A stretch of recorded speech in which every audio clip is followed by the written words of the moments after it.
जब घर में टूनी चिड़िया की शादी की बात चलने लगी तो वह दिल ही दिल में खुशी महसूस करने लगी। टूनी को क्या पता था कि किस्मत उसके साथ अजीबोगरीब खेल खेलेगी। उसको नहीं पता था कि उसकी ज़िंदगी में ऐसा मोड़ भी आएगा। सोनू चिड़ा की फैमिली छोटी थी। उसकी एक शादीशुदा बहन थी और एक बूढ़ी माँ थी। सोनू शक्ल सूरत का अच्छा था और अमीर भी था। टूनी की ससुराल का घर इतना बड़ा था कि उसके मायके जैसे 4 घर आ जाते। टूनी की सास ने कहा, मुझे किसी तरह की रस्म नहीं करनी। टूनी के पिता ने कहा, ठीक है। टूनी विदा होकर ससुराल आ गई। टूनी की सास जब उसको कमरे में छोड़ने आई तो उनके हाथ में कुछ था और पूछा, तुम्हें कुछ चाहिए या नहीं? मुझे तुमसे बहुत ज़रूरी बात करनी है। मुझे मेरे पोते का मुंह देखने का अरमान है, इसलिए इस मामले में लापरवाही मत करना। इस घर में बहुत खामोशी है। मैं चाहती हूँ कि इस घर में रौनक आ जाए। मुझे इसी साल तुम्हारी औलाद चाहिए। और दूसरी ज़रूरी बात यह है कि तुम घर में हमेशा ये चप्पल पहनोगी। टूनी की सास ने एक झोले से 2 पुरानी और अजीब तरह की चप्पलें निकाली जिसे वह साथ में लिए घूमती थी। और अगर घर से बाहर जाओगी तो अपनी पसंद की कोई भी जूते चप्पल पहन लेना। इतना कहकर टूनी की सास कमरे से चली गई। थोड़ी देर बाद टूनी का पति आया। टूनी के पति ने टूनी से बहुत अच्छी अच्छी बातें की और गिफ्ट भी दिया। ये लो, ये मैं तुम्हारे लिए लेके आया हूँ। मेरी तरफ से ये तुम्हारे लिए एक छोटा सा गिफ्ट है। टूनी मन ही मन सोचती है, चलो मेरा पति तो अच्छा है। टूनी खुश हो गई। अगले दिन टूनी किचन में गई तो वहाँ पहले से ही एक चिड़िया को खड़े देखा जिसने पहले से ही अच्छे कपड़े पहन रखे थे। तुम कौन हो? नमस्ते, मैं इस घर की नौकरानी हूँ। टूनी हैरान हो गई कि ये नौकरानी है। ये तो कितनी साफ सुथरी और खूबसूरत है। टूनी ने इस बारे में अपने पति से बात की तो वह नौकरानी मेरे माँ के गांव की है और माँ की दूर की रिश्तेदार भी है। ये गरीब लोग हैं, घर में कई बहनें हैं, इसलिए यह हमारे घर में काम करती है। माँ ने कभी उसको नौकरानी नहीं कहा। तुम भी मत कहना। वह पढ़ी लिखी है। उसका नाम पायल है। टूनी की जिंदगी रूटीन पर आ गई। वही घर, पति का सारा दिन काम पर रहना। टूनी घर में अपनी सास की दी हुई चप्पलें पहनकर इधर उधर फिरती थी। उन चप्पलों में से अजीब तरह की आवाज़ आती थी। टूनी जहाँ भी जाती सबको पता चल जाता कि वह कहाँ जा रही है। माँ जी, इन चप्पलों में से अजीब सी आवाज़ आती है। पुरानी है इसीलिए आवाज़ आती है। वैसे भी तुम्हें कौन सा सारी जिंदगी पहनना है?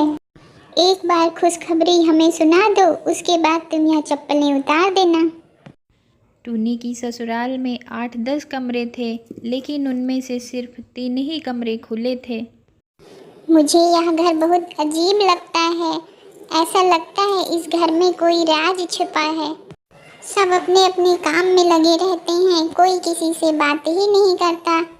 एक दिन टूनी ने बहुत अजीब देखा कि उसकी सास घर में बने एक कमरे में जा रही हैं। जिस कमरे को छुपा कर बनाया गया था उसका दरवाज़ा एक अलमारी की तरह था। देखने में लगता था कि वो दरवाज़ा नहीं बल्कि अलमारी है। टूनी देखकर हैरान हो जाती है। वहीं बैठकर अपनी सास के आने का इंतज़ार करते करते सोफे पर सो जाती है। सास ने आकर कहा, अरे क्या कर रही हो? अपने कमरे में जाकर सो जाओ, अगर इतनी ही नींद आ रही है तो। कहाँ गई थी माँ जी? तुम क्यों पूछ रही हो कि मैं कहाँ गई थी? मैंने आपको देख लिया था। इस अलमारी के पीछे कोई कमरा है ना? मुझे पता है, बड़े बड़े घरों में ऐसे कमरे बना दिए जाते हैं। मुझे ऐसे कमरों में जाने का बहुत शौक है। मैं कब से आपका इंतज़ार कर रही थी। इंतज़ार करते करते मुझे नींद आ गई। आपके आने का इंतज़ार कर रही थी कि आप मुझे भी उस कमरे में ले जाएं। मुझे देखना है कि वहाँ क्या है। टूनी की सास के चेहरे का रंग उतर गया और बोली, तुम वहाँ जाकर क्या करोगी? कुछ नहीं माँ जी, बस मुझे देखना है और कुछ नहीं। लेकिन वो कमरा तो पूरा खाली है, वहाँ देखने के लिए कुछ भी नहीं है। टूनी सोच में पड़ जाती है कि अगर वो कमरा खाली है तो पिछले 4 घंटे से उसकी सास वहाँ क्या कर रही थी। माँ जी, मुझे फिर भी देखना है, मैं बस देखकर वापस आ जाऊंगी। क्या बच्चों की तरह जिद लगा रखी है, मुझे ये देखना है, मुझे वो देखना है, ये घर है, कोई पार्क नहीं। जाओ अपने कमरे में। मैंने जो शादी वाले दिन तुमसे बात कही थी उस पे तवज्जो दो। बच्चों वाली हरकतें करना छोड़ दो। अब शादी हो गई है तुम्हारी, होगी तुम अपने माँ बाप की लाडली, पर बहू हो मेरी, मैं ऐसे ही पेश आऊँगी तुम्हारे साथ। टूनी हैरान हो जाती है कि इतनी छोटी सी बात पर उसकी सास ने उसको इतनी बुरी तरह से डांट दिया। शाम को टूनी का पति आया तो टूनी ने सारी बातें बता दी। क्या हो जाता अगर माँ जी मुझे उस कमरे में जाने देती तो?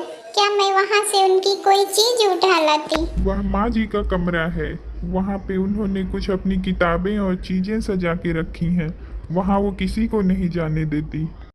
टूनी सोच में पड़ जाती है कि उसके पति कहते हैं कि उसमें माँ जी की चीज़ें रखी हैं और जबकि सास कहती है वो कमरा पूरा खाली है। टूनी के पति ने टूनी को बहलाकर बात को ख़त्म कर दी। टूनी को यह जानने का भूत सवार हो गया था कि उस कमरे के अंदर क्या है, लेकिन उसकी सास उसमें लॉक लगा के रखती थी। एक दिन टूनी ने एक और अजीब हरकत होते हुए देखी। वो तो कह रहे थे उस कमरे में जाने की किसी को इजाज़त नहीं है, लेकिन ये पायल जो खुद को नौकरानी बताती है रोज उस कमरे में क्यों जाती है? अगर ये उस कमरे में जा सकती है तो मैं क्यों नहीं? मैं तो इस घर की बहू हूँ। टूनी सास की दी हुई चप्पलों को पहनकर इधर से उधर टहल रही थी कि फिर उसने एक अजीब चीज़ देखा। उसने देखा कि पायल उसी कमरे से निकल रही थी और काली चद्दर में उसने कुछ छिपा रखा था। टूनी उसके पीछे ही थी पर उसको इस बात का एहसास नहीं था। वह काली चादर में कुछ उठाए हुए घर से निकली और बाहर पहले से ही एक रिक्शा खड़ा था, उसमें बैठकर कहीं चली गई। टूनी हैरान थी कि वह क्या चीज़ थी और वो उसके वापस आने का इंतज़ार करने लगी।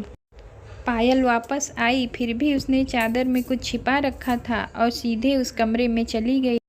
टूनी को यह भी पता था कि पायल शादीशुदा है और उसके 2-3 बच्चे हैं, जिसको वह अपने पति के पास छोड़कर काम करने आती है। एक दिन टूनी ने सुना कि उसके पति और उसकी सास बहुत बुरी तरह से लड़ रहे हैं। तुम्हारी औलाद कब होगी? 1 महीना हो गया है शादी को। माँ, आखिर इतनी जल्दी किस बात की है तुम्हें? उसको समझा दो, कुछ तो करे वो। अगर उसकी औलाद नहीं हुई तो मैं इसे घर से निकाल दूंगी। अजीब पागल लड़की है, मुझे तो समझ में नहीं आती है, बच्चों की तरह हरकतें करती है। अकल तो जैसे उसको छूकर भी नहीं निकली। टूनी हैरान हो जाती है और सोचने लगती है, मेरी औलाद नहीं हुई तो मुझे घर से निकाल देंगी। मेरे बारे में ऐसी सोच है इनकी। टूनी अपनी सास से नफरत करने लगती है। टूनी ने भी इरादा कर लिया कि जो चीज़ उससे छिपाया जा रहा है वो सबके सामने लाकर रहेगी। टूनी धीरे धीरे सब बातों को नोटिस करने लगी। उसने देखा कि उसकी सास पायल को एक खास वक्त पर ही उस कमरे में भेजती थी। अब बस मुझे इस प्लान को पूरा करने के लिए बस मुझे पायल के एक जोड़ी कपड़े की ज़रूरत है। मैं उसके कमरे में जाकर उसका एक जोड़ी कपड़ा उठा लाऊंगी। लेकिन जैसे ही टूनी पायल के कमरे में गई और कपड़ों की तरफ बढ़ी तो उसने देखा कि उसके पीछे उसकी सास खड़ी थी। टूनी की सास टूनी को हैरानी से देखने लगी और बोली, तुम यहाँ क्या कर रही हो? तुम्हारा यहाँ क्या काम है? टूनी सोचती है कि पायल का कमरा तो घर के बिल्कुल किनारे है, फिर भी यहाँ माँ जी कैसे आ गई। जरूर मेरी चप्पलों की आवाज़ सुनकर माँ जी यहाँ आई होंगी। शायद मुझे इसीलिए ये चप्पलें पहनाई गई हैं कि मैं जहाँ जाऊँ तो इन सबको पता चल सके। टूनी ने चप्पलों को कैंची से काट दिया और उसने कहा कि वह इन चप्पलों को नहीं पहन सकती, टूट गई हैं। टूनी ने पायल को सामान की लिस्ट देकर उसे बाहर सामान लेने के लिए भेज दिया। अब बिना चप्पलों के टूनी पायल के कमरे में गई और उसका एक जोड़ी कपड़ा उठा लाई। उन कपड़ों को पहनकर टूनी किचन में खड़ी हो गई और सब्जी काटने लगी।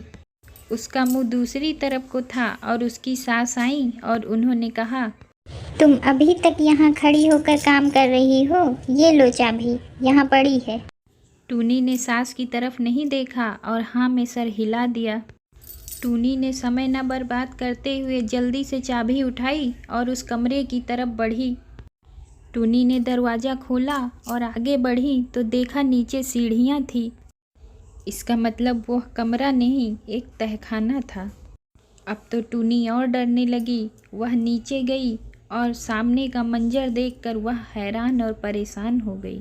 वहाँ एक चिड़िया चारपाई पर लेटी हुई थी। उसकी हालत बहुत ख़राब थी, जैसे किसी ने उसको बहुत बुरी तरह से मारा हो। टूनी उस चिड़िया से डर रही थी।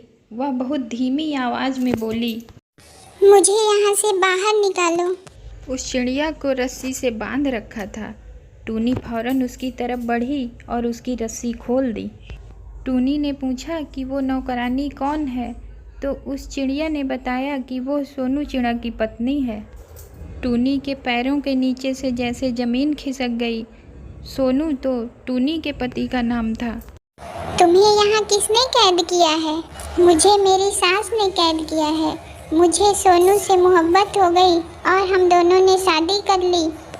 ये लोग बहुत गरीब थे। ये मेरा घर है, इन लोगों का नहीं। मेरे बाबा अब इस दुनिया में नहीं रहे। अपना सब कुछ उन्होंने मेरे नाम किया है। मेरी सास ये सारी जायदाद अपने नाम लिखवाना चाहती हैं और सोनू भी इन्हीं का साथ दे रहा है। मेरे माँ बाप के वसीयत के मुताबिक ये लोग मुझे मार नहीं सकते। हर महीने मेरे दस्तखत के बाद ही इनको इंश्योरेंस के पैसे मिलते हैं। इंश्योरेंस और वसीयत के मुताबिक जब मेरी और रजत की औलाद आएगी तो ये सब उसी के नाम हो जाएगी। डॉक्टर के मुताबिक मैं कभी माँ नहीं बन सकती। अब टूनी चिड़िया को समझ में आ गया था कि इसीलिए टूनी की शादी सोनू से करवाई गई थी कि इसकी औलाद हो जाएगी तो वो औलाद उस चिड़िया की औलाद कहलाएगी और सारी जायदाद उसके नाम हो जाएगी। उस चिड़िया ने कहा, यहाँ से निकलना होगा। मेरे चाचा बहुत बड़े वकील हैं। एक दफ़ा उनसे बात हो जाए तो सब ठीक हो जाएगा। लेकिन मेरे चाचा हिंदुस्तान में नहीं होते हैं और ये दोनों मुझे उनसे बात भी नहीं करने देती हैं। रोज़ मेरे कमरे में आती है और धमकाती है कि सारी दौलत मैं उसके नाम कर दूं।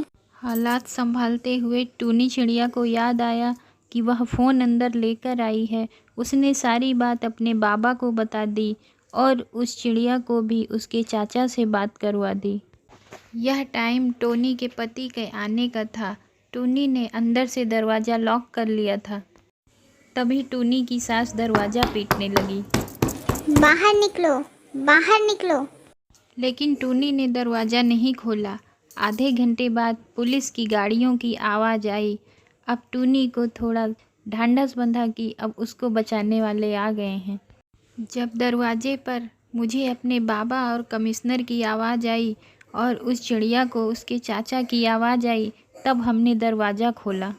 बाहर आई तो टूनी ने देखा कि उसकी सास और उसके पति को पहले से ही पुलिस ने पकड़ लिया था और पुलिस ने सारी बात पूछी तो टूनी और उस चिड़िया ने सारी बात बता दी।